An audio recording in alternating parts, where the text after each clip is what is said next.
Will be remembered for a long time as the day where jumps jockey Simon Mills diced with death and won. Simon was riding Sagamore in the Great Eastern Steeplechase, the feature event of the two-day meeting, when he appeared to be thrown from the horse. But what happened after that is one of the most horrifying things we've ever seen on a racetrack. Let's go back to last Monday and Andrew Kay reports. The first two laps of the gruelling 4,900-metre steeplechase had been incident-free, but as the runners rounded the top turn for the final time, disaster for 8-year-old grey gelding Sir Sagamore and Victorian jockey Simon Mills. It's out by 2. Second, Sir Sagamore, who's nearly lost the rider. He's gone. The rider was unseated. In third placing, battling on there. Oh, he's still with that horse. He got dragged over the next fence, that rider. As Sir Sagamore crashed, Mills was unable to free his right foot from the stirrups. The gelding immediately regained his feet and, with Mills still caught, dragged the jockey over the next fence before he finally crashed to the ground. Vinciamo went on to record a thrilling victory, but it was clear the only concern was for Simon Mills.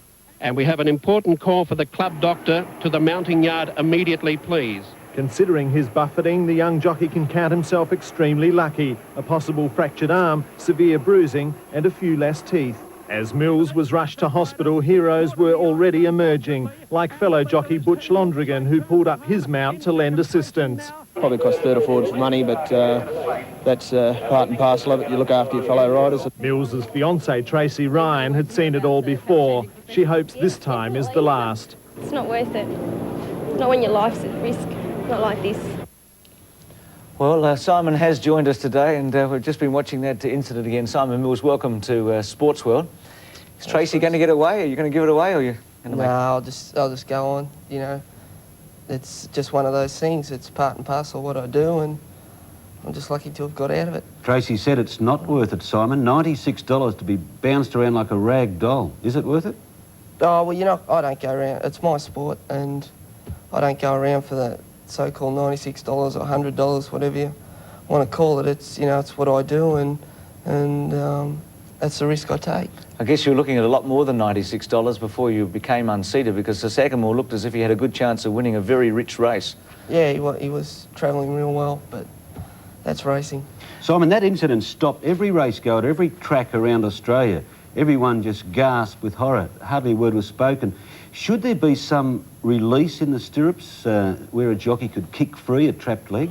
Well, you know, I'm not really in a position to say, but I know what I'd rather do. I'd rather go back out and do what I've been doing for, you know, all my life. It's, I've always, if I've ever had a fall, I've always come free. It was just one of those things where, you know, my foot, it got in a position where it just didn't come free, and it was just one of those freakish things. But no, I probably wouldn't want to wear what the new type of stirrup they're trying to bring forward. It's you know, because you could go through a race. A lot happens through a race that people don't understand from, like, watching their TABs and whatnot. And you know, if it was to open up halfway through a race and you were still on the horse, well, you're in a bit of strife if you're still on him and you've got your irons sort of come away anyway. We've just had a look at the replay again, and we're going to show it one more time. What was your feeling when it was going on? I mean, you appeared to be very relaxed. Maybe that's not the word, but you maintained some composure, I felt, even though you were being bounced along, and maybe that helped you. I can't believe that your right leg's still with us. And it is, it's in one piece at the moment. Here. I mean, tell us, as we relive this now, what was going through your mind, if anything? Oh, just at this stage, I was sort of more concerned with getting free, but, you know, I could see the fence coming, and... He jumped high and he carted you over the fence, really, didn't he? Yeah, he took off pretty well, and by the time I got to the fence, because I was sort of hanging out the back. Did that jump save bones and maybe even a life? Oh, yeah, I suppose you could say that. Yeah. Max, only the one jumping race at Rose Hill each year. You wrote an article about Simon during the week. Jumping racing doesn't get a big go. Simon we talked to during the week and said, don't bag jumping racing, whatever. What's your feeling on jumping racing from Sydney, looking at afar, where you see very little of it during a year? Yeah, we do see the videos. Well, I classify jumping racing like prize fighting. I don't know whether it's really necessary, but when there's a good fight on or a good steeplechase, I'm first in the queue to go and see it. But I'd like to congratulate Simon. I think jump jockeys are special people. You just heard and seen what that young man's been through, yet he can say, that is my sport. Some sport. Congratulations, mate. Max, Keith made the point that everybody in Australia stopped and watched this race. Now, you had a meeting at Randwick on the same day where there were 3 Group 1 races, much more important races than the Great Eastern Steeple. What was your reaction at Randwick looking at this little, or not little meeting, but this picnic meeting that attracts so many people in the Adelaide Hills? The reaction at Randwick was all Oakbank. The meeting basically stopped. Everybody wanted to know how the jockey was. It was put over the public address system that Simon had come through it okay. Well, okay, apart from a broken arm and probably other sundry bruises. But I would say it was the major happening of Easter Monday. And Keith, they brought out the Hessian screen. Now, when they bring that out, usually it means, unfortunately, that a horse is going to be put down. They brought it out for Simon. It must have been a worrying moment. I think you're using a bit of poetic licence there. But I tell you what, my heart missed a beat when that jump was coming up. I don't know how yours was, Simon.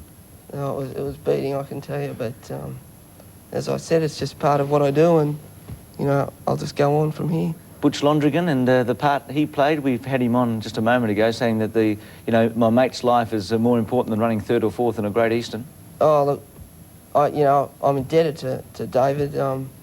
It just goes to show we're all the same out there, and we all feel the same about the sport. We all love it, and if any of our fellow riders are in trouble, as you could see from the video replay, you know, David was the first one to just give the race away and concentrate on one of his friends. Bruce, it's a sport that Simon's good at too. He's currently the leading jumps jockey in Victoria.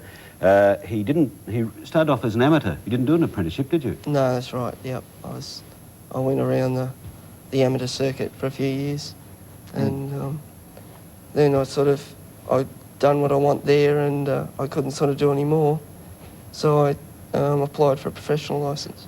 And are you in an apprenticeship as a plumber, is that correct? Yeah, that's right. I'm 4th year apprentice with Gibbs Plumbing in Gisborne. Why not?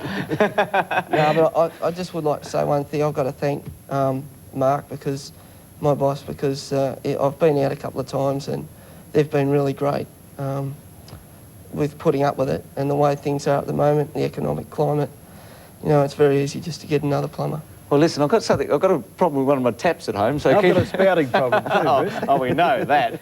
You've had that for... How old are you? You've had a spouting problem for 50 years, Keith. That's a wind-up signal, Bruce. Yeah, Please take it.